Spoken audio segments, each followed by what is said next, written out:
Our justice system is broken. Under Kim Worthy, Wayne County has more wrongful convictions than every county in Michigan combined, costing taxpayers $10 million and 1,000 cases of false convictions still pending. The injustice must stop. Kim Worthy takes money from police unions, but she won't take responsibility for locking up innocent black people. Worthy sent a 14-year-old to prison for a crime he didn't commit, and she wrongfully convicted a black mother forced to give birth in chains. I don't know what happened. I think the main reason why she didn't want to charge Tolbert is because you gotta think about it. If he lied on my case, how many other cases he done lied on? You know, and I don't think she really want to deal with that. I'm hurt, like really, really bad, because it seemed like every time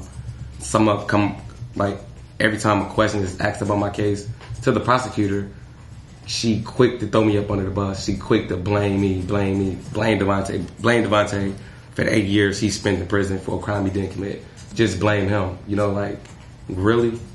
Like, it's very, very painful. You know, every time I turn around, like, I'm the one being attacked when I'm the one that was victimized. I'm the one that was sent to prison for a crime I didn't commit.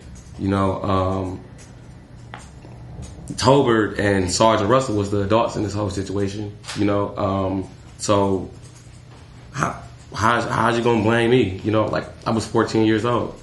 So, like, I just can't believe that she would say that the reason why she didn't charge him because I wasn't willing to cooperate when, like, that was a lie. Like, the state police, like, have, like, enough evidence to charge him. He admitted he lied. You know, so, like, you don't need me. He admitted it. You know, that he lied, that he drew it. So, like, what you need me for? You don't need me. You know, she just, like, making excuses. You know, like, she always talk about, you know, how she loves doing her job. Well, do it. You know, do your job. And I told him once the charges drop, I would willing to testify. You know, she know this. It's just she don't want to charge him because if she was to charge him, she's scared of what he might say and who he might, like, point fingers at. She don't want that. Our justice system is broken. Under Kim Worthy.